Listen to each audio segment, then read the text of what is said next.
اهلا بيكم في اركانيا بودكاست. حلقتنا النهارده هنتكلم فيها عن التعليم، فلو حابين ان انتوا تتعلموا لايك وشير وسبسكرايب عشان نكمل لكم الحلقه. لو رصينا المواضيع اللي هنتكلم فيها في الحلقه النهارده فالحلقه هتخلص مننا قبل ما الضيوف يبداوا ان هم يتكلموا، لان انا معايا ضيفين مميزين جدا. ضيفنا الاول شخصيه بريليانت بشهاده كل زمايلنا المهندسين، لان انت لو حضرت له اي محاضره او لكشر دايما هتسمع منه برسبكتيف مختلف، طريقه تفكير مختلفه. ضيفنا هو دكتور علاء العيشي، استاذ مساعد بكليه الهندسه جامعه المنصوره واستشاري معماري في شركه اركانيا. اهلا بيك علي. اهلا بحضرتك يا باشمهندس. ضيفنا الثاني على الطرف الاخر من الحوار الشيق هو استاذي العزيز، ان انا سعيد ان انا اتعاونت معاه واشتغلت معاه اكتر من مره، لان في كل فرصه بتقدر ان انت تتعلم منه في الاستراتيجي وتقدر ان انت تتعلم منه حتى لو في سمول بزنس توك. ضيفنا هو دكتور محمود ابو المجد، MBA بروجرام مانجر جامعه المنصوره واستاذ مساعد بكليه التجاره جامعه المنصوره. اهلا وسهلا بيك يا علي، وان شاء الله دايما نتعاون في الخير. اهلا بحضرتك يا دكتور. دايما الناس بتحب انها تسمع قصص نجاح بتاع الرول مودلز بتاعهم، ان هو شايف حضرتك دلوقتي سواء في لاكتشرز او سواء في الشغل بتاع حضرتك. فايه التشالنجز اللي كانت واجهت حضرتك ان انت تقدر تشيرها مع الناس ان انت قدرت توصل للسكسس اللي حضرتك وصل له حاليا؟ ده كلام كبير يا علي. هو كلمه قصه نجاح دي كبيره قوي، يعني خلينا اقول توفيق من ربنا، ممكن نقول تميز في الشغل، لكن كلمه قصه نجاح دي عايزه يعني ايفنت كبير قوي قوي عشان يتقال عليه كده. فخلينا نقول يعني الحمد لله بعد توفيق ربنا. اهم ما في الموضوع انت بتتكلم عن التحديات اللي الناس شويه مش شايفاها. يعني الناس ممكن تبقى شايفه اللقطه بتاعت 2024 لكن ما تعرفش من 20-30 سنه كان في ايه.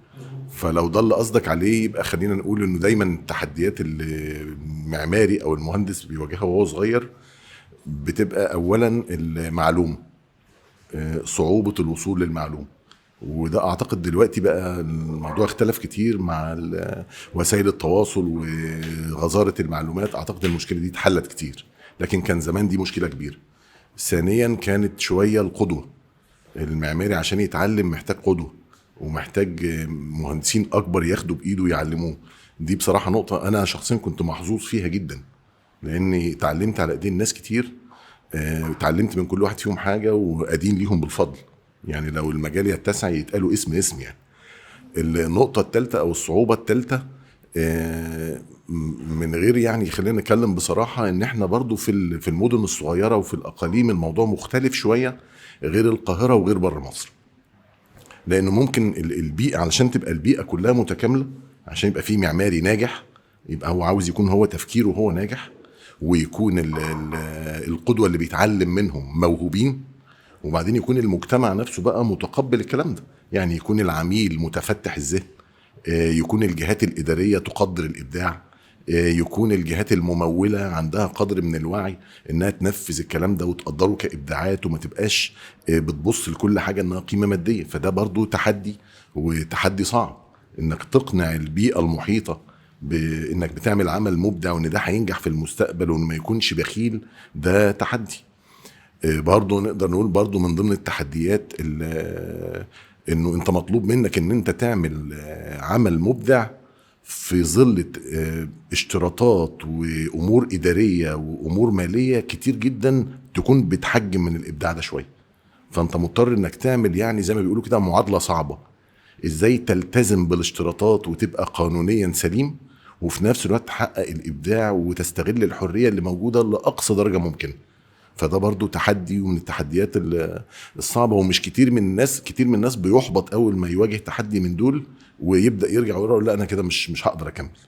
فمهم قوي انه اعتبر انه من ضمن التحديات ان يكون عندك صبر، انه مش مع اول مشكله ومش مع اول عميل مش مرحب ومش مع اول مشكله اداريه ما بتتحلش ومش مع اول مشروع يفشل انك تستسلم.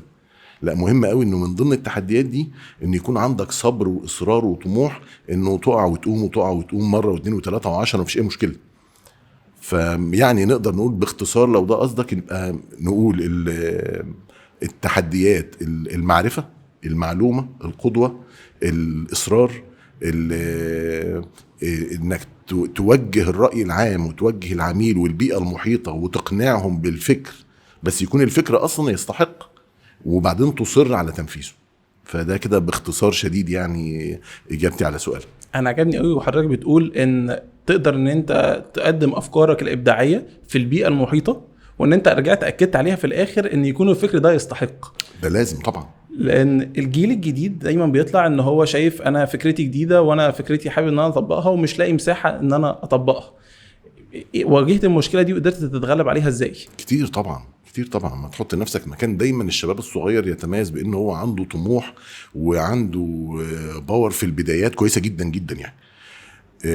وده شيء كويس، ده شيء ايجابي جدا يعني. بس اللي اهم منه انه يكون دايما متاكد ان ده مش نهايه المطاف. يعني كتير جدا من شبابنا واولادنا الصغيرين عنده حته انه ان شاء الله يتقبل النقد. يعني هو سهر وتعب واشتغل وذاكر وقعد 2-3 شهر بيعمل في فكره، فهو متوقع انه مجرد ما يعرض الفكره دي على حد ان الفكره تبقى ممتازه ومقبوله ويبقى في قصائد مدح. هو مش متخيل ان في احتمال ولو 1% ان في حاجه فايتاه. فدي مشكله. فلازم دايما اي حد بيشتغل في مجال فيه راي وراي اخر وفي ناحيه ابداعيه فيها نسبيه في التقييم، توقع دايما ان انت شخصيا وانت بتقدم الشغل انت نفسك هيكون عندك اراء انك تطور الشغل ده، والا كان هي دي نهايه المطاف. كان كل معماري عمل مشروع وخلص ما عادش اشتغل. لكن دايما اللي بيعمل مشروع عاوز يعمل احسن في المره الجايه، المطور العقاري عمل مشروع عاوز يعمل احسن في المره الجايه. فدي اول نقطه. لازم يبقى الشاب الصغير او اللي بيتعلم او اللي بيتدرب عارف ان اللي بيعمله المره دي ده بتاع 2024، بتاع شهر 7 شهر 8 في مستوى احسن، النهارده 3 في الشهر 4 في الشهر يوم 6 في مستوى اعلى. لازم نبقى مؤمنين بالنقطه دي. طب دي تيجي منين بقى؟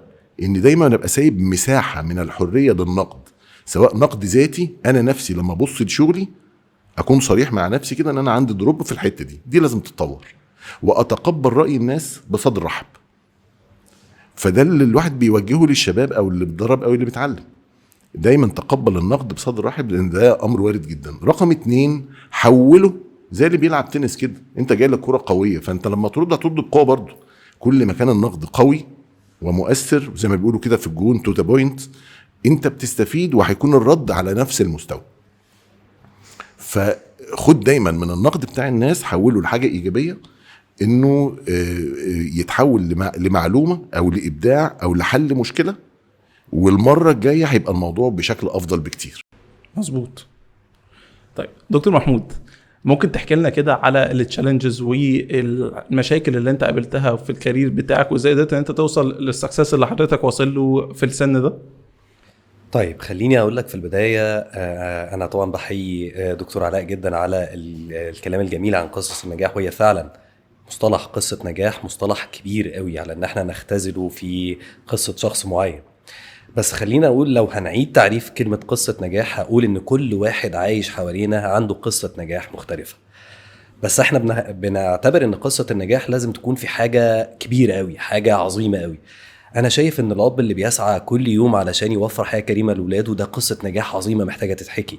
الام اللي بتضحي بكل حاجه في حياتها وفي كاريرها علشان تبني عيله وتبني اولاد ده قصه نجاح عظيمه جدا.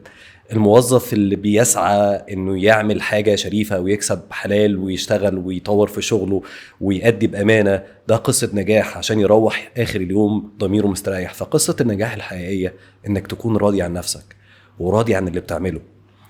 هيقابلك تحديات، طبعا هيقابلك تحديات كتير جدا. الحياة دار تعب شقاء، مفيش حد ماشي كده بسلاسة مش هيقابله عقبات وهيقابله مطبات طول الوقت. طول الوقت هتتكعبل وهتقوم، هتتعلم من كعبلتك كتير قوي، هتتعلم اكتر من النجاح. علشان كده لما تحس او تسمع الواحد بيقولك انا ناجح طول الوقت اعرف انه فاشل طول الوقت. مفيش حد ناجح طول الوقت. الناجح الحقيقي اللي بيتعلم من كل تحدي قبله، كل مرة يقع فيها بيعرف ايه اللي وقعه يتعلم منه عشان ما يقعش من العقبة دي مرة تانية. فالتحديات موجودة طول الوقت، طول ما في بشر، طول ما احنا عايشين في المجتمع في تحديات طول الوقت.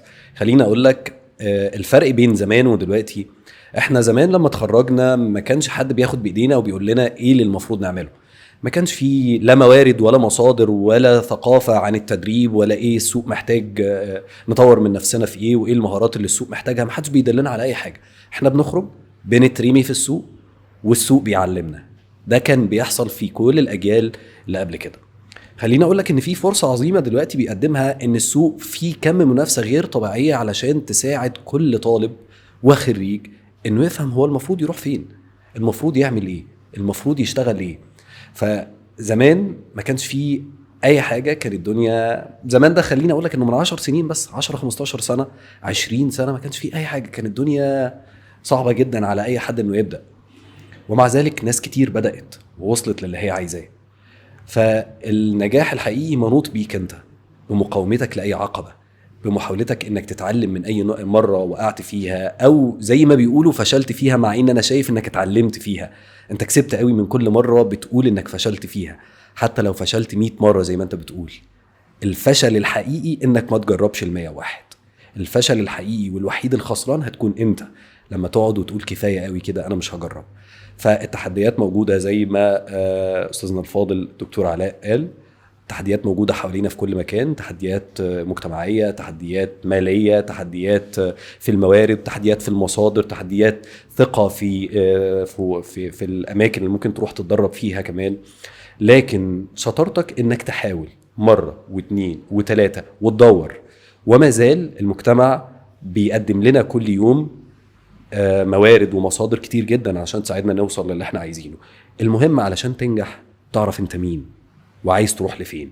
لو عرفت انت مين وقدرت ترسم لنفسك طريق وخطة تمشي عليها، بسهولة جدا هتقدر تعالج كل التحديات اللي بتقابلك وتتعامل معها على انها فرص. تقدر تحاول كل تحدي وكل أزمة بتقابلك انها فرصة اتعلم منها واخرج منها بعلاقات اكتر، بتدريب اكتر، بنضج اكتر، بثقافة اكتر، بفهم اكتر للمجتمع اللي حواليك. اتفق جدا مع حضرتك. وبمناسبه التحديات والمشاكل اللي بتقابل، يعني انا كنت سعيد ان انا كان ليا الحظ ان انا اشتغلت مع حضرتك كذا مره ايام البرامج اللي كنا بنعملها في الجامعه، سواء ان هي البرامج التدريبيه والحاجات اللي بنساعد فيها ان احنا بنطور مهارات الشباب. الفرصه اللي موجوده دلوقتي عند الشباب من البرامج اللي بتقدمها لهم الجامعه، واللي سواء ان هو بيتعلم في الجامعه او بيخرج ان هو ياخد برنامج تدريبي بره، هل شايف ان الحاجات دي بالنسبه للطلاب بتبقى مفيده وبتساعدهم لما ييجوا يبداوا ان هو يبدا بشكل اسرع وبشكل احسن؟ طبعا مفيدة، بس بشرط ما تاخدش اي حاجة وخلاص. تاخد حاجة انت حابب تكمل فيها، انت شايف نفسك فيها. ممكن نغير مع الوقت. يعني انا دخلت برنامج تدريبي شايف نفسي في التسويق، شايف نفسي في البرمجة، شايف نفسي في ريادة الاعمال، في المشاريع الصغيرة. لكن مع الوقت اكتشفت ان انا مش نافع في الاتجاه ده. اوكي، ممكن تغير، بس اهم حاجة وانت داخل لازم يكون عندك شغف للموضوع ده. انا عارف ان كلمة شغف اتقتلت الفترة اللي فاتت على السوشيال ميديا من كتر ما احنا بنقولها. ادور على شغفي، ولا ادور على الاستقرار، ولا على الفلوس؟ شغفك طول الوقت هيفضل هو المحرك الأساسي اللي بيحرك مستقبلك. لكن طبعا طبعا طبعا أولوياتك حاليا إنك تبدأ حياة وتكون حياتك مستقرة. فأنا دايما بقول للناس، يعني لما بيجي لي حد شايف إن هو أعظم رائد أعمال في الدنيا هو لسه ما بدأش، ويقول لي أنا عايز أبقى أفضل رجل أعمال وأصغر رجل أعمال ما حصلش في مصر، عايز أبقى إيلون ماسك بتاع مصر. اوكي، ربنا يوفقك، بس مش معنى كده ان حضرتك هتضحي بكل حاجه وهتفضل سنين لا بتكسب ولا بتشتغل ولا بتعمل اي حاجه في سبيل انك تحقق شغفك ده. طيب ابدا باي حاجه صغيره ممكن توقفك على رجليك وتخليك تكمل وتمشي في الطريق ده. المقصود ان كل حاجه وليها بدايه. شغفك مهم بس مش الشغف العظيم اللي انت، او الطموح العظيم والحلم ده اللي لازم تحققه فورا دلوقتي. كل حاجه بتيجي مع الوقت ومع المحاولات ومع الفرص اللي بتظهر قدامك، بس شطارتك انك تقتنصها. الجامعة، كل جامعات مصر حاليا عندها منهجية محترمة جدا لانها تقدم لطلابها فرص للتدريب في كافة المجالات علشان تسد الفجوة الحقيقية اللي ممكن تكون موجودة ما بين الجامعة وسوق العمل. وده شيء جميل وتوجه حميد جدا من الجامعات المصرية والجامعات الأجنبية والخاصة بدأت تتوجه ليه في الفترة اللي فاتت.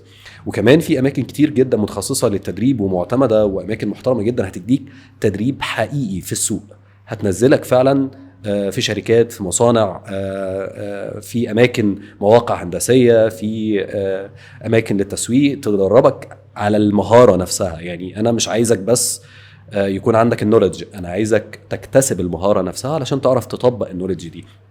ففرص التدريب الموجودة سواء في الجامعة أو بره مهم جدا أن حضرتك تقتنصها، خصوصا أن كتير منها بيكون مش مكلف بالنسبة لك. بالعكس، كتير منها جدا بيكون فري، وكتير منها بيكون رمزي.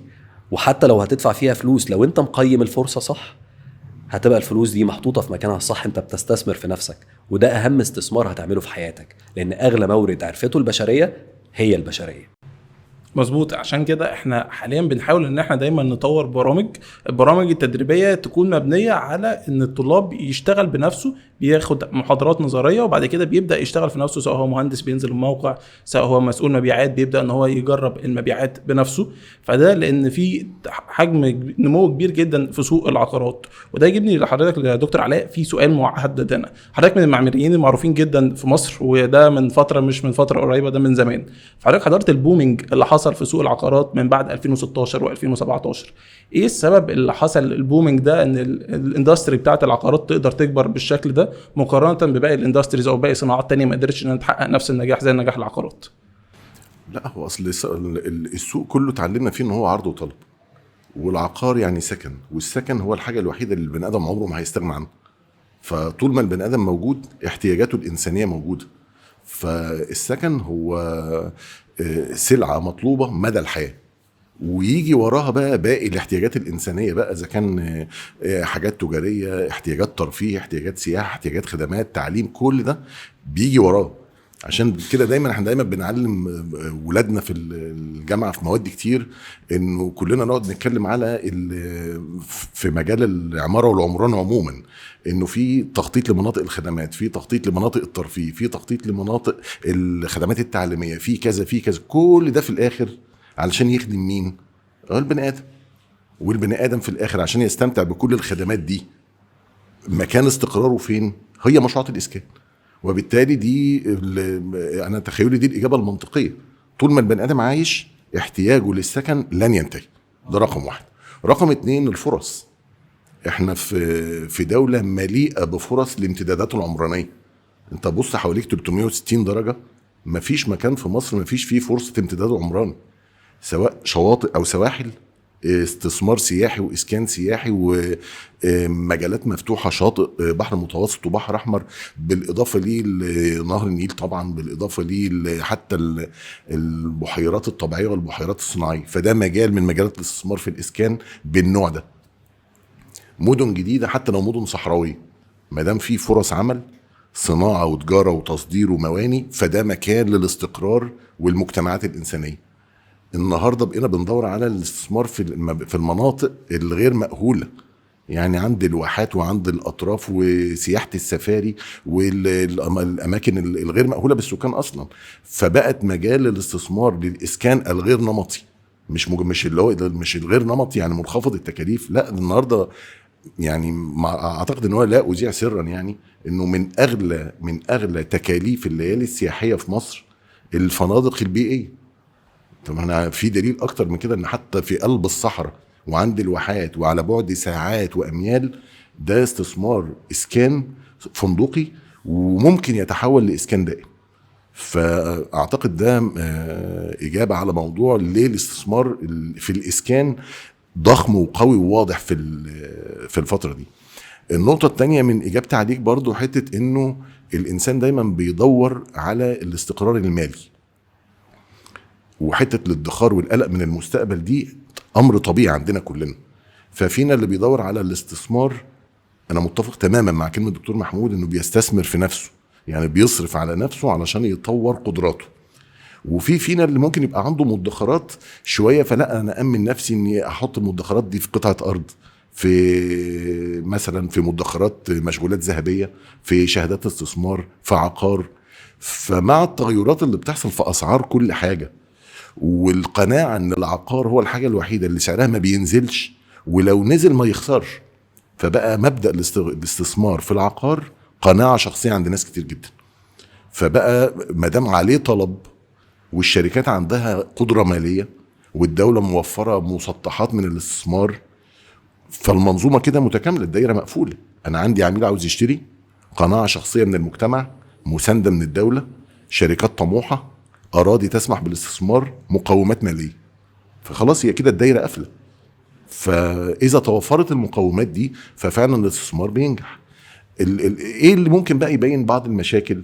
انه بقى بعض المشاكل الفرعيه، عدم دراسه بعض المشاريع، عدم دراسه الجدوى في بعض الاماكن، بعد بعض المناطق ونقص الخدمات. لكن في الاخر كل دي مشاكل محلوله، يعني مع الزمن ومزيد من الدراسات المشاكل دي كلها تتحل. بس هل في برنامج محدد لصناعة العقار؟ يعني الشباب اللي بيطلعوا ان هم يشتغلوا في المبيعات العقاريه او في التسويق العقاري، هو درس تسويق او درس مبيعات، لكن ما قدرش ان هو يدرس حاجه مخصصه في صناعه العقار او في التسويق العقاري.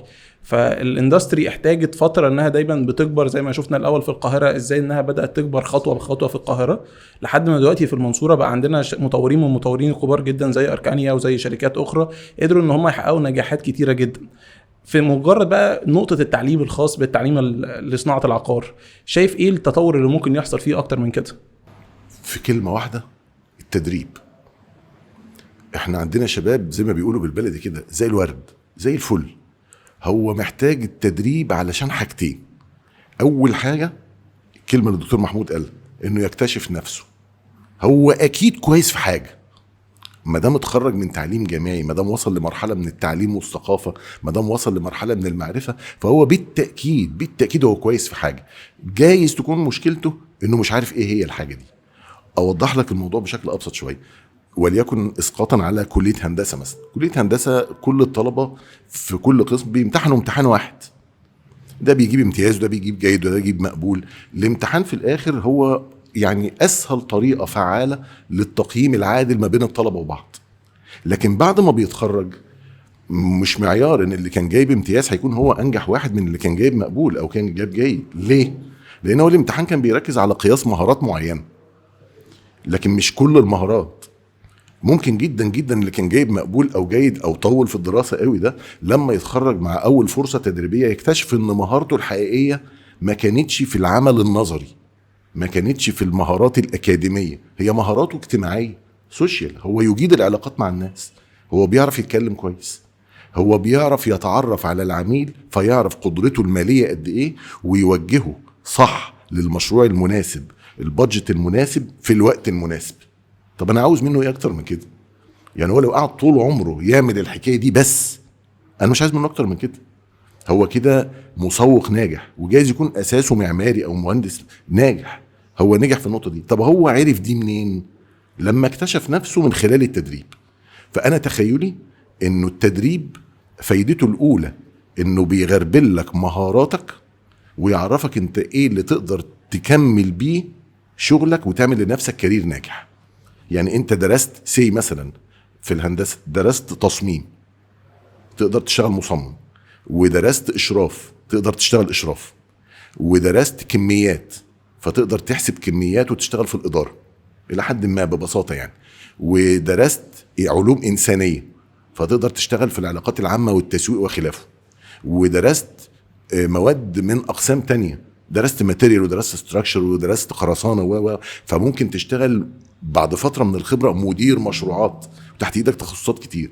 طب انت مشكلتك انك مش عارف كمان 20 سنه لو كنت بدات بايه توصل للنجاح كمان 20 30 سنه.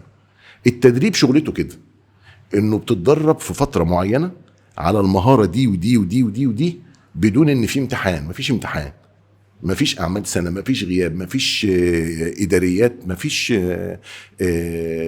منغصات في الموضوع.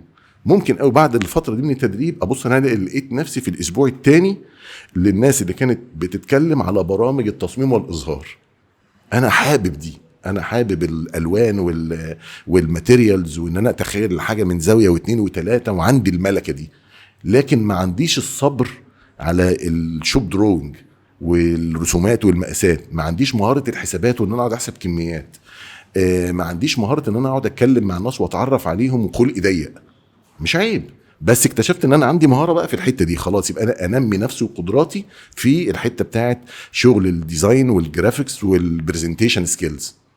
واحد تاني لقى نفسه اصلا ما عندوش صبر على الموضوع ده خالص، هو ما عندوش سنس في الالوان اصلا، مش عيب، وما عندوش مهاره الكلام مع الناس، ربنا خلقه كده، لكنه صبور جدا ودقيق جدا، وتاخد من تحت ايده لوحه ووركينج دروينج او لوحه حسابات وجداول كميات الكمبيوتر ما يعرفش يعملها، خلاص يبقى هو ده مجاله، هو مجاله الحته دي، المكتب الفني في اعداد التصميمات التنفيذيه ومستندات التنفيذ، يبقى مبدع في الحته دي.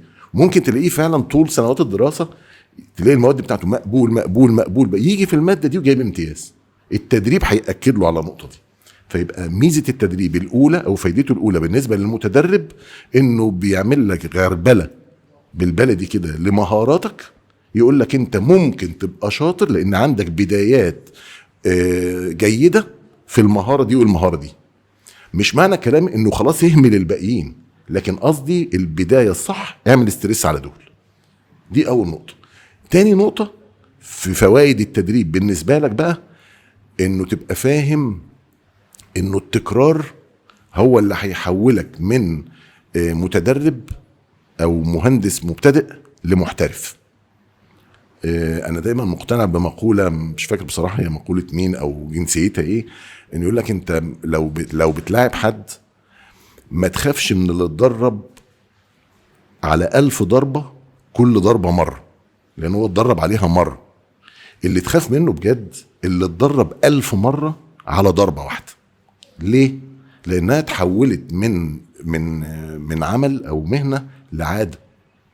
هو بيعمل الشغلانة دي زي ما انت بتطلع السلم وتنزل السلم وتشرب مية وتتنفس كده، هي اتحولت خلاص لحاجة في شخصيته، الموضوع انتهى. ما بيفكرش وهو بيعملها، وصل لمرحلة من الاحتراف انه ممكن يعمل الحاجة دي وهو مغمض. ده اللي تقلق منه في مهنتنا بقى. يعني ايه؟ يعني تحترمه لما تدي لحد التاسك دي وهو وصل لدرجة من الاحتراف لانه كررها 1000 مرة، فانت ضامن النجاح معاه. فعلشان كده برضو رسالتي للطلبة اللي حديث التخرج او للطالب اللي بيدرس، التدريب فايدته بالنسبة لك دبل. تعرف مهاراتك اللي تبدأ بيها مشوار حياة ناجح وتطورها. تؤمن ان التدريب والتكرار في نفس المهارة هو الطريقة انك تتحول من متدرب او مبتدئ لمحترف، وده الفرق. هرجع لحضرتك تاني في نقطة ان التدريب والتميز في نقطة محددة، بس الاول احب اسأل دكتور محمود. دكتور محمود، انت عارف حضرتك دايما بتبص على الاستراتيجي، والاستراتيجي بتاعت كل اندستري شكلها عامل ازاي. حضرتك كمراقب للاستراتيجيز اللي حصلت من اول 2016 لحد النهارده في 2024، شايف الاستراتيجي بتاعت صناعه العقار وصلت لفين، وازاي قدروا ان هم يجذبوا العدد ده من العاملين؟ دلوقتي بقى مهندسين مبيعات عقاريه، معظم الناس كتير قوي انا قريبين من سني بقوا شغالين في المبيعات العقاريه. من 10 سنين او من 15 سنه قبل كده ما كنتش تلاقي حد شغال في الصناعه دي اصلا. فازاي الاستراتيجي قدروا ان هم يصيغوا استراتيجي للصناعه دي انها تحقق نتائج زي دي؟ خلينا اقول في البدايه ان لسه الاستراتيجيه مش للصناعه كلها، الاستراتيجيه هي محاولات فرديه. علشان كده انا عجبني لما سمعت عن البروجكت اللي انتوا بتعملوه والشغل اللي انتوا بتعملوه، في استراتيجيه واضحه ليكم.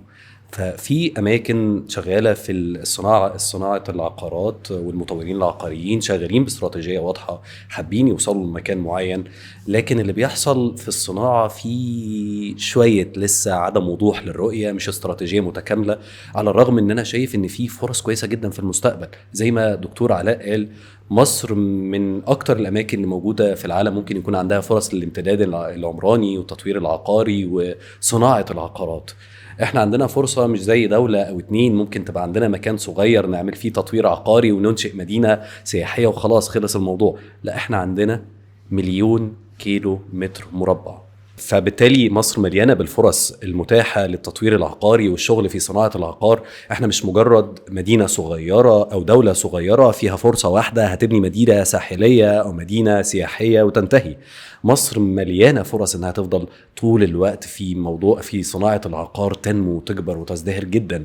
عايز اقول ان المستقبل للعقارات وللبشر، مستقبل للتطوير البشري في مجال التكنولوجيا ومجال البرمجة ومجال العقارات. مصر زي ما قلنا عندها فرصة 2 و3 و4 و10 ومليون انها تبني بدل المدينة 1,000,000 مدينة سياحية متطورة. وبالتالي الفرص في مجال العقارات عمرها ما هتنتهي في مصر في الأجل القصير أبدا. احنا بنتكلم عن مخزون فرص للنجاح في التطوير العقاري غير محدود. لكن المشكلة الحقيقية ان احنا محتاجين الصناعة نفسها يكون لها استراتيجية، زي ما بعض الشركات الرائدة في المجال والشركات اللي بتحاول تنجح في المجال ويكون لها استراتيجية واضحة. زي ما انا ملاحظ في الشركة أركانيا عندها استراتيجية واضحة وشايفة هي عايزة تروح لفين من دلوقتي. ده اللي احنا محتاجين نعمله علشان نجذب اكبر عدد من الكفاءات من المؤهلين. كل الناس دلوقتي بتلجأ لانها تشتغل في مجال العقارات، ده حقيقي، لان في فقاعة عقارية حقيقية موجودة في مصر حاليا. احنا مش عارفين طريقها رايح لفين.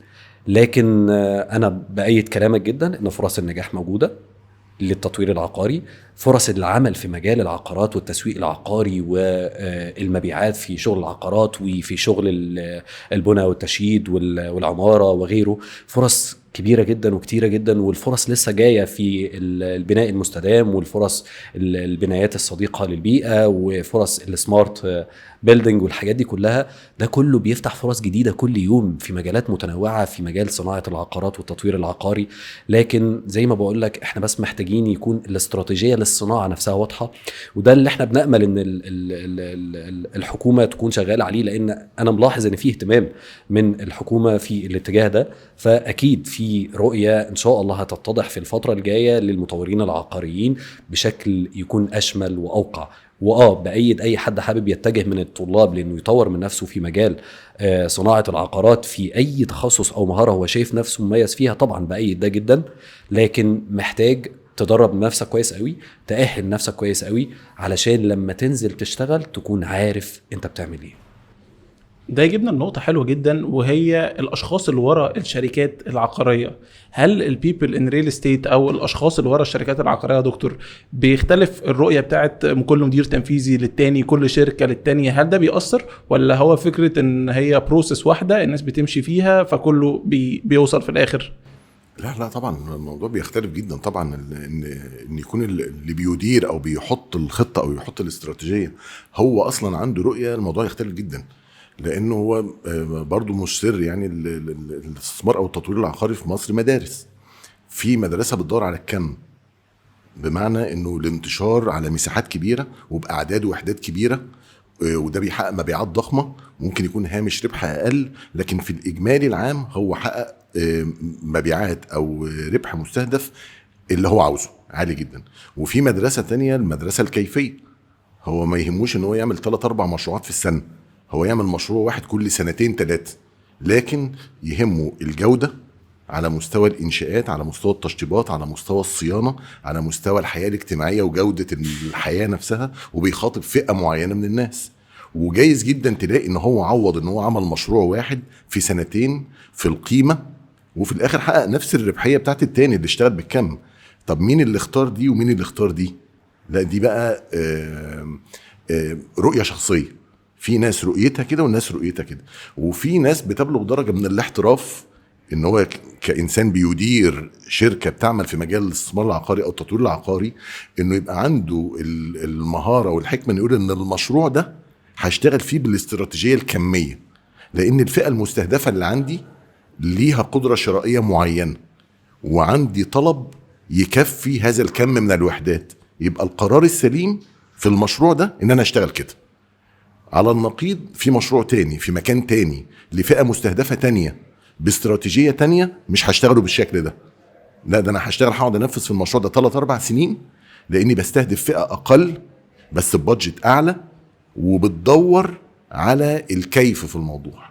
ففي شركات شغاله كده وشركات شغاله كده، ومهم قوي قوي ان الشركه تبقى عارفه هي بتعمل ايه والمين. يعني ايه؟ ما تقولش ان عشان شركه اكس او واي عملت التجربه دي ونجحت في المكان ده فانا لو عملت زيه هنجح. لا مش شرط، ما انت لازم تكون درست نفس الدراسات اللي هو عملها الاول. الموضوع مش بالبساطه انه اي حد عمل اي حاجه ونجح فانا لو عملت زيه هنجح انا كمان. لا الموضوع مش كده. ما هو ورا الخطه، ورا اللونش اللي حصل ده، في قبل منه 2-3 شغل انت مش شايفهم، ومرحله دراسه سوق ودراسه عميل ودراسه مؤثرات اجتماعيه ودراسات ماليه ودراسات موقع و عشان اوصل للقرار ده. مجرد اني وصلت للقرار الصح دي بدايه النجاح. فده لا دي نقطه مهمه جدا. ففي اختلاف، في اختلاف. الكلام ده على مستوى استراتيجيات الشركات ده كلام كبير شويه على اولادنا اللي لسه متخرجين او اللي لسه يا دوب بيشوف يبدا يشتغل ازاي. بس هو كمان مفروض ان هو يبقى متاثر بالنقطه دي. يعني لازم يبقى هو عارف كويس جدا انه في معلومات مش معلومات هندسيه بس مهمه ليه عشان ينجح كمهندس. ليه؟ لانه المهندس ما بينجحش من اول مره. وخلينا نتكلم على مثل بسيط ومتكرر في كل المكاتب والشركات. عميل جاي بمساحه محدده وعاوز يعمل مشروع معين، ايا كان المشروع ده ايه. الطبيعي انه في فريق عمل بيتعمل من المهندسين اللي موجودين في المكتب او في الشركه، سواء كبيره او صغيره، قديمه او جديده، يناقشوا المشروع يبداوا يشتغلوا فيه. اول خطوه في اعداد المشروع ان انا ابدا اعمل مجموعه من البدائل اللي كلها ممكن تكون كويسه. هو ده الفرق بين المبتدئ والمحترف. المبتدئ هيقعد يجرب 10 مرات. هو جاي له عميل جايب له قطعه ارض خلينا نتكلم بارقام، مساحتها 500 متر ببساطه خالص.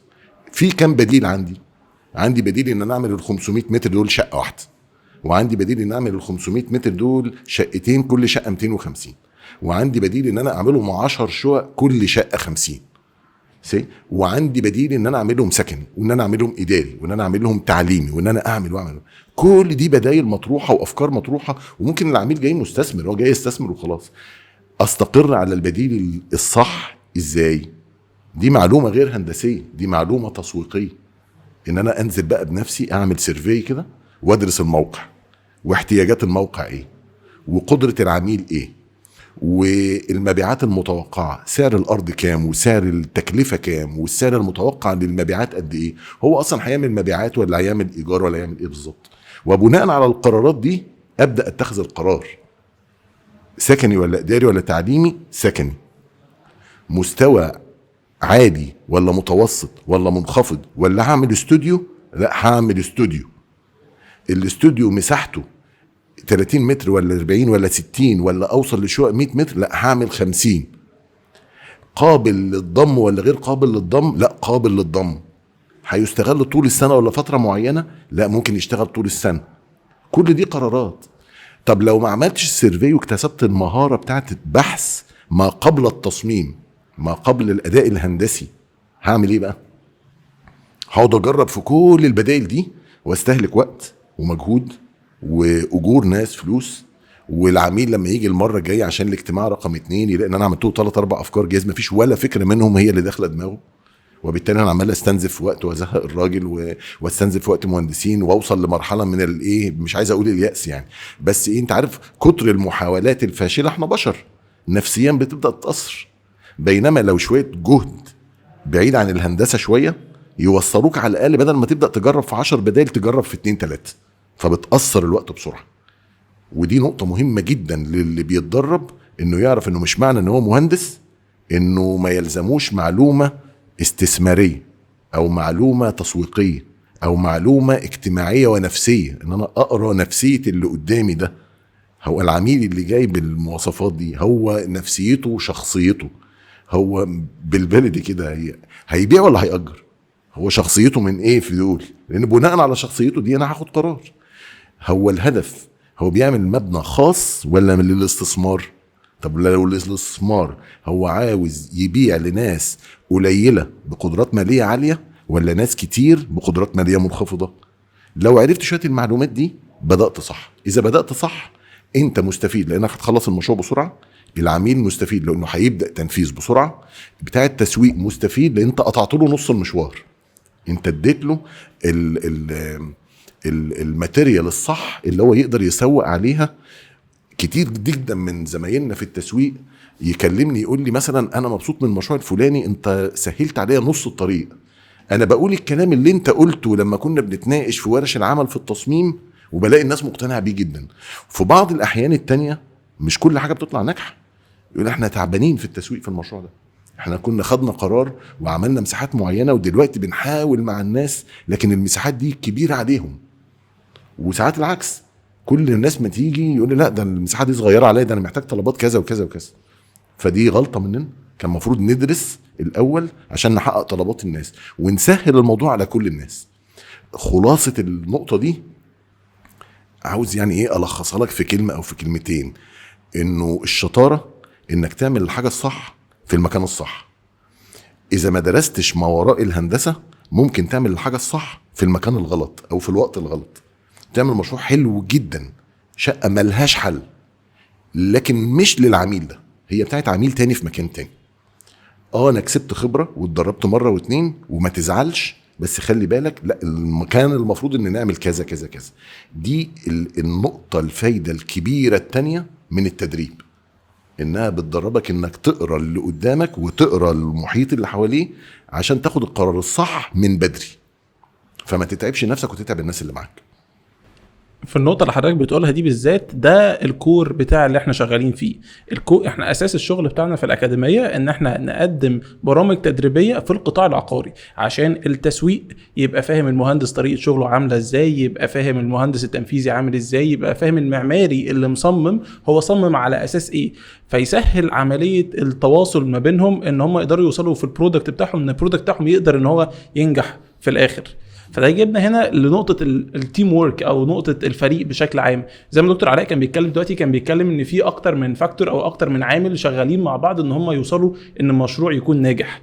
فازاي انا كشاب لسه متخرج او انا شاب لسه في بدايه حياتي، سواء انا خريج كليه تجاره او كليه من الكليات الاخرى، ازاي اقدر ان انا ادخل مجال زي ده عشان اكون فريق، جزء من الفريق بتاع التطوير العقاري؟ ان هو الموضوع دلوقتي ما عدناش بنتكلم على مهندسين بس، انت دلوقتي في ناس بتتدخل في التسويق، في ناس بتتدخل في المبيعات، في ناس بتتدخل في فاكتورز كتيره جدا عشان يقدر يوصل ان البرودكت العقاري يكون ناجح في الاخر. تمام. انا طبعا بحيي الاول دكتور علاء على اللي قاله، يعني انها كمان تصدر. انا لما بلاقي حد بيتكلم في تخصصي خصوصا في التسويق والاداره وبيتكلم عن دراسه وعن سوق وكمان تصدر من مهندس، يعني دي حاجه يعني عظيمه جدا. تلامذتك يا دكتور. العفو. ربنا يخليك. يعني احنا بنتكلم بجد ان التسويق دلوقتي، لو قلنا ان التسويق والاداره وكمان الاقناع والتفاوض والبرزنتيشن سكيلز والقدره على فهم اللي قدامك وانك تتعرف عليه، لو قلنا ان دي كلها مهارات انت محتاجها علشان تشتغل كمان كمهندس. كمان التسويق الالكتروني دلوقتي والسوشيال ميديا مانجمنت والعلاقات العامه والسيلز والمبيعات. احنا بنتكلم ان صناعه العقارات هتنشط معانا كم وظائف ومهارات غير طبيعيه. اللي فهمته كمان من دكتور علاء واللي اقدر اكد عليه ان كل واحد او كل وظيفه من الوظائف دي محتاج يبقى عندها بعض المعلومات عن الوظائف التانية.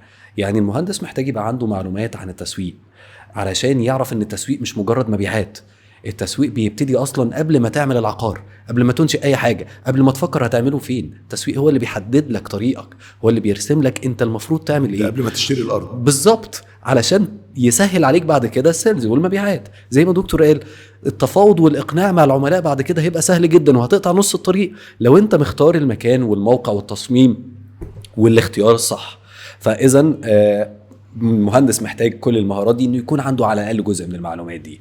اللي هيشتغل في العلاقات العامه محتاج يكون عنده بعض المعلومات المعماريه مثلا عشان يكون يعرف يرد حتى على الناس ويتواصل معاهم. اللي هيشتغل في السيلز برضه محتاج يكون عنده شويه في قرايه الاشخاص، وانه يعرف ده محتاج اول ما يدخل على العميل يعرف بيفكر ازاي، هو اصلا ناوي يشتري ايه، هو هيشتري اداري ولا سكني 50 متر ولا 500 متر، هيشتري حاجه من كلاس A ولا كلاس B ولا كلاس C. هيقدر يكون فاهم الكلام ده. انت بقى كطالب حابب تدخل المجال ده، لازم في البدايه زي ما اتفقنا قبل كده انك تعرف الاول انت مين. لازم تحدد انت واقف فين بالظبط، انت ناوي تشتغل في انهي مهاره من دي، وبالتالي هتعرف ايه اللي ناقصك عن السوق ده، وهتقدر تسده انك تروح تتدرب، سواء تدريب علشان تكتسب نوليدج اكتر او علشان تكتسب مهارة وسكيلز اكتر في السوق. فانت محتاج علشان تدخل السوق ده وتشتغل فيه تعرف انت مين، واقف فين من السوق ده، هتكمل النقص اللي عندك ده ازاي. والتكملة بتكون عن طريق التدريب سواء على النوليدج، انك تكتسب، خلينا بنسميها المهارة المعرفية، جزء من المعرفة، بس ازاي تستخدمه بقى عن طريق السكيلز اللي انت هتكتسبها من خلال التدريب العملي في المواقع وفي الشركات يعني حتى لو حد عرض عليك فرصة تدريب مجانية يقول لك تعالى اشتغل سيلز عندي في مقابل انك مش هتاخد حاجة بس هتتعلم. يا سلام، يا ريت حد كان قال لنا الكلام ده ايام ما كنا طلاب. ما كانش قدامنا الفرص دي كلها. دلوقتي في فرص متاحة لحضرتك على التدريب سواء على نوليدج او على سكيلز كتيرة جدا. كل اللي احنا محتاجينه منك انك تعرف انت محتاج ايه منها وتروح تدور عليها، وهتلاقي كتير قوي. انما مفيش حاجة هتجيلك وانت قاعد في السرير. مفيش حد هيجي يخبط على بابك يقولك على فكرة انت مسوق شاطر، انت مهندس شاطر. لا، حضرتك محتاج تعرف نفسك وتطورها وتدور على الفرص اللي تساعدك توصل بيها. وهو ده بالظبط اللي حضرتك محتاج تعمله. تبطل تقعد في البيت. اللي اقصده ان حضرتك وانت طالب في الجامعة دي اهم واكتر فترة غنية في حياتك. ما تستناش اما تتخرج. الفترة دي حضرتك محتاج تدرس فيها نفسك وتدرس فيها سوق العمل اللي انت داخل عليه، علشان تعرف تتارجت وظيفة انت حابب تشتغلها، علشان تعرف ايه النقص اللي ممكن يكون موجود في مهاراتك وفي النولج اللي عندك فتعرف تسده ازاي، وتدور على المكان اللي يساعدك في ده. وهو ده بالظبط اللي انت محتاج تعمله الفترة دي. انا بحب اكد على النقطه دي بالذات، لان انا مؤخرا بدات اشوف بعض الطلاب داخلين عندنا في الاكاديميه، هو مهندس معماري وشغال مهندس معماري، لكن هو قرر ان هو ياخد كورس ديجيتال ماركتنج. فاحنا عندنا في الاكاديميه بنقعد معاهم الاول بنحط زي بيرسونال جول سيتنج كده، انت ايه اللي انت عايز تتعلمه اصلا من البرنامج اللي انت داخله ده. فليه يقول لك انا معماري بس انا محتاج ان انا افهم تسويق عشان اقدر ان انا اعمل البراند بتاعي لنفسي، وعشان ابقى فاهم المنتج العقاري اللي انا بعمله ده هل هيكون مناسب للسوق ولا مش هيكون مناسب للسوق. ولقيت برضو ناس من المهندسين الانشائيين داخلين في جزء المبيعات، يقول لك انا محتاج ان انا افهم عشان اقدر ان انا لما اجي اتكلم مع بتوع المبيعات اسهل لهم الشغل بتاعهم، عشان احنا نكون كفريق عمل نقدر ان احنا نترقى في الشغل بتاعنا، وحتى انا كشخص اقدر ان انا امسك بوزيشن اعلى، بكون مدير مشروع مسؤول عن حاجه. فهل حضرتك شايف ان الابروتش ده مناسب، او الابروتش ده ازاي يقدروا ان هم يطوروه اكتر؟ لا، من ناحيه مناسب ده مش مجرد حته انه مناسب او ان هو رفاهيه او تطوير مهارات، هو ضروره. لانه انا مش هعرف ابقى ناجح في مجالي من غير ما ابقى فاهم بقيه الفريق اللي حواليا بيفكر ازاي. فهي ضروره فعلا، وما بيعتبروش ان هو كده بيخش تخصص تاني. هو مش تخصص تاني ولا حاجه، هو مكمل من ضمن المكملات. يعني انا مش يعني بالنسبه للانشائي زي ما انت قلت، ما هو الانشائي ده لو اختار سيستم انشائي مكلف هيرفع التكلفه، هيصعب الموضوع على العميل وعلى السيلز وعلى المطور العقاري نفسه. طب هو لو فهم ان في تكلفه محدده انا مش عاوز ازيد عنها، هيبدا يدور على انظمه انشائيه اقل في التكلفه يقوم يحقق له اللي هو عاوزه. طب هو لو ما قعدوش القعده دي وعملوا كوردينيشن او التنسيق ده مع بعض هيحصل مشكله. وفي الاخر احنا كلنا اي حد في الفريق في الاخر هدفه ان المشروع ينجح. يعني ايه المشروع ينجح؟ يعني المشروع يحقق المستهدف منه من حيث المبيعات، وبعد ما تحصل مبيعات والتسكين الحقيقي للناس، الناس تبقى مبسوطة بالحياة فيه، وبعد فترة من الاستمرار يثبت كفاءة وجدارة من حيث الصيانة والاستمرار، ويكون قابل للتطوير. واخر نقطة اني اكتسب ان العميل اللي اشترى عندي اول مرة هو يكون نقطة تشجيع منه، انه يشجع الناس انها تشتري مني تاني. ده معنى ان المشروع نجح. ما اقدرش احكم على المشروع دلوقتي المشروع نجح يعني طلع شكله حلو، لا، نجح دي ان شاء الله لما يجي لي عميل يقول لي ده احنا كنا شاريين منك من 10 سنين وبعدين ده انا اخويا بيقول فقلت له لا ما فيش الا انتوا. ده معناه ايه؟ معناه ان المنظومه على بعضها ناجحه. معناه انه المعماري قعد مع بتاع التسويق فهم منه عناصر المشروع تبقى التوليفه المثاليه بتاعتها ازاي، وقعد مع المستثمر عرف رؤيته ايه وتدفقات التمويل هتبقى عامله ازاي، وقعد مع نماذج من الرأي العام عرف أفكارهم وتوجهاتهم وهم عاوزين مساحات عاملة ازاي، وعاوز نمط رأسي ولا أفقي، بيحبوا الفيلات ولا بيحبوا الشقق، أعداد كبيرة ولا أعداد صغيرة، بيحبوا المطلات المفتوحة ولا المقفولة. في ناس تعمل لها حاجة حلوة جدا جدا وبعد فترة يزهق أو يحس إن ده سكن غير دائم. ليه؟ زي الناس مثلا اللي اتربت في مجتمعات مفتوحة على بعضها، بيوتنا كلها وبيوت أهالينا متربين العائلات كلها مع بعضها، تروح تديله فيلا ستاند الون في مكان محترم جدا كلاس ايه فاضيه من الاربع جهات، اسبوع يكلمك لا انا زهقت. ليه؟ انا مش شايف حد، انا عايز اتكلم مع الناس. فانت عملت له حاجه صح في المكان الغلط. هو لا، هو النمط ده ما يعجبوش، هو عاوز نمط الوحدات السكنيه المترابطه اللي على كلاستر او على فراغ، شايف ناس راحه وناس جايه واولاد بتلعب ومجتمع بيتفاعل معاه. بينما في عميل تاني لا، هو حابب قوي النمط الستاند الون ده. ففريق العمل هو اللي بيوصل المعلومة المتكاملة عن المشروع، الوحدات والمساحة والتكلفة والاسلوب التنفيذ ونوعية العملاء والمجتمع وثقافة الناس اللي بيها كل الناس تبقى عارفة كل واحد في الفريق بيعمل ايه ويقدروا يكملوا بعض. فدي نقطة مهمة جدا. حتة ان يجي لك حد بقى من تخصص، انا متحفظ على كلمة تخصص دي، ويقول لك ده اصلا انا عاوز اخد معلومة عن تخصص تاني، هو حبيبي مش تخصص تاني، هي معلومة مهمة ليك في تخصصك. إن ما عرفتهاش فمعلش انت في حاجة عندك هتبقى غلط وهتأخر نجاحك. ما تحاولش تقنعني ان مثلا يعني ان دكتور القلب لما لا قدر الله حد يحس بحاجة ويروح لدكتور قلب، لما يسأله عن الحرارة ولا يسأله عن أشعة عملية عملها قبل كده في رجله ولا يسأله عن معرفش ايه حصل له فين، ان هو كده بيتجاوز تخصصه. ما هو ان ما عرفش المعلومات الكاملة عنك من وانت لسه طفل وكنت اشتكيت من عرض معين من 10 سنين، ما هو كده مش هيعرف يشتغل تخصصه هو. فاحنا زيه. انا كمهندس مش هعرف اصمم شغلي الهندسي صح من غير معلومه جيولوجيه صح. بتاع الجيولوجيا يقول لي ان الارض دي تتحمل ارتفاعات ولا ما تتحملش، وبتاع العلوم الانسانيه يقول لي معلومه تقول لي ان الناس دي عايزه تقعد في مجتمعات صغيره منغلقه، اوعى تصمم لهم نمط منفرد، دول عايزين كلاسترز مقفوله عليهم كده. وبتاع الاستراكشر يقول لي خلي بالك الارض دي ما تتحملش ارتفاعات، ده عايزه ارتفاعات منخفضه. وبتاع التسويق يقول لي خلي بالك اوعى تعمل حاجه غاليه، احنا عايزين مساحات صغيره لان هم قدراتهم الماليه محدوده وده ما يعيبهمش، بس عشان يبقى صادق معاك هو مش هيقدر يبقى البادجت بتاعته مش اكتر من كده. تمام. وبتوع العلوم النفسيه والعلوم الاجتماعيه يقول لك خلي بالك المجتمع اللي انت داخل عليه ده 60% منه اطفال. ده انت ما قلتليش ليه يا عم من الاول؟ ما المعلومه دي مهمه قوي. 60% منه اطفال النهارده، يعني على ما يستلموا الوحدات دي ان ما عملت لهمش فراغات تستوعب النشاط بتاعهم وتستوعب الاسر بتاعتهم، انت كده عملت لهم مشكله كبيره. فانا لو عرفت المعلومه دي يبقى انا هاخدها في اعتباري في التصميم. طب لو ما عرفتهاش مش هاخدها في اعتباري. طب مين اللي يديني المعلومه دي؟ حد بتاع علوم انسانيه مش مهندس. فده قيمه يعني ايه فريق عمل، وفريق عمل فعلا متعدد التخصصات، ومؤمن ان المعلومه الصغيره من تخصص حق لكل المشتركين في فريق العمل انه يعرف. وفي الاخر كلنا لما المشروع بينجح هو نجاح للكل. ما تقولش ان اللي نجح هو المسوق، ما هو المسوق لو ما كانش فيه ماتيريال جيده يسوقها ما كانش نجح. ما تقوليش اللي نجح هو المهندس، ما هو بتاع الدراسه الماليه لو ما كانش اداله القرار الصح كان صمم غلط. ففي الاخر النجاح بتاعنا كلنا. دي النقطه اللي عايز اوصل لها، ان النجاح بتاع الفريق. فعشان كده لازم يكون الفريق كله مجتهد صريح متعاون مركز في الكلام او المناقشات اللي بتتقال.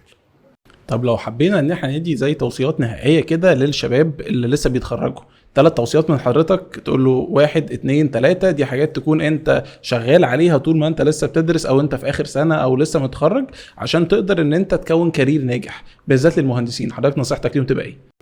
ما دام قلت 3 نصايح وبرضه هي حاجه فيها، خلينا نقول هم 3 ت. تمام. توكل على الله، تدرب، يعني التوكل على الله، التدريب، التركيز.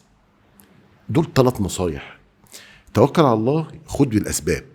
ربنا مش هيدي لك نجاح من غير ما انت تتعب فيه. خد بالاسباب في كل حاجه، طور نفسك وتدرب وتعلم واعرف نقط ضعفك وخلي نيتك دايما انك بتعمل حاجه مميزه مش انك بتعمل حاجه وخلاص. ده رقم 1. رقم 2 التدريب، اعمل الحاجه مره واثنين وثلاثه وعشرة وما تزهقش. رقم 3 التركيز، اعرف انت عايز تعمل ايه، ما تشتتش انتباهك بانشطه او حاجات فرعيه وتقعد تقول ايه اما اجرب هنا سنه واجرب هنا سنه واجرب هنا سنه، ومره واحده تبص تلاقي اللي كان متخرج معاك بقى له 10 سنين بقى مدير شركه انت لسه رايح تقدم فيها عشان تشوف فرصه جديده. ليه؟ ده واحد ركز، هو عارف من الاول هو عاوز ايه وخد القرار وتوكل على الله وتحرك. وانت واحد عمال تتحرك يمين وشمال ورايح جاي وشويه سافر وشويه يرجع وشويه يعمل، العمر بيعدي.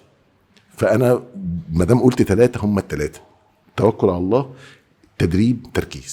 انا عاجبني قوي المنهجيه بتاعت حضرتك ان هي الاجابه جاهزه، ان حضرتك اصلا بتدي النصايح دي للناس كتير. انت اللي بتلهمني والكلام بيطلع من عندك. دكتور محمود، نصايحك ايه لاولاد حضرتك في كليه تجاره والكليات الاخرى اللي حابين ان هم يشتغلوا، عايزين 3 نصايح يقدروا ان هم يمشوا عليهم ان هم يقدروا يكيك ستارت الكارير بتاعهم في المجال العقاري؟ النصيحة الأولى هي اللي احنا بنأكد عليها طول اللقاء: اعرف نفسك، اعرف انت مين. اعرف انت مين كويس قوي علشان تعرف تحدد نقطة البداية بتاعتك. انت هتعمل ايه بعد كده؟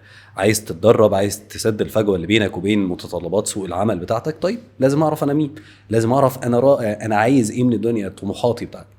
واعرف دايما ان انت احسن واحد ممكن ينصحك، واكتر واحد ممكن يفيدك، واكتر واحد هيفرح لنجاحك، واكتر واحد هيتعب من فشلك وهيتعب من استسلامك هو انت. وعلشان تعرف نفسك كويس لازم تجرب نفسك. ودي النصيحة التانية: شارك في أنشطة تطوعية كتير قوي. طول ما انت طالب لسه في الكلية قدامك الفرصة انك تشارك في أنشطة تطوعية مع أماكن مختلفة داخل الجامعة وفي المجتمع المدني علشان تظهر مهاراتك، مهاراتك المجتمعيه، مهاراتك الاداريه، مهاراتك الانسانيه. حاول طول الوقت تشارك في انشطه تطوعيه تخلي مهاراتك تظهر اكتر، سواء في الانشطه الطلابيه او في الاسر او في الانشطه المجتمعيه ومنظمات المجتمع المدني. هتقدر تعرف نفسك اكتر. النصيحه الثالثه انك تسد الفجوه بقى. انت عرفت نفسك، جربت نفسك في السوق فتاكدت من الحقيقه اللي انت واقف عليها. درب نفسك كويس قوي، طور من نفسك، من مهاراتك، سواء بشكل فردي، وده هيكون صعب قوي عليك زي ما دكتور علاء قال، لانك هتشتت جهودك قوي، هتبقى رايح يمين شمال بتجري بتخبط، هتوصل بس بعد تعب وعناء وسنين. طب ما دلوقتي الحمد لله في اماكن كتير بتساعدك وبتوفر لك ده، وداخل جامعتك نفسها في اماكن بتساعدك وبتوفر لك ده، فده هيأثر عليك كتير قوي. انت عرفت انت مين، شاركت في أنشطة تطوعية فقدرت تقف على أرض صلبة وتفهم نفسك أكتر وتأكد وتبروز كده حقيقتك. سد الفجوة دي بقى علشان تعرف انت رايح على فين. اوكي، اشكرك جدا يا دكتور، واشكر دكتور علاء ونورتونا. انا حاسس ان انا طولت عليكم، بس الحوار معاكم ما بيخلصش والمعلومات اللي بتقولوها فعلا مفيده، فشكرا ليكم لوقتكم. ثانك يو جماعه، نورتونا في بودكاست اركانيا.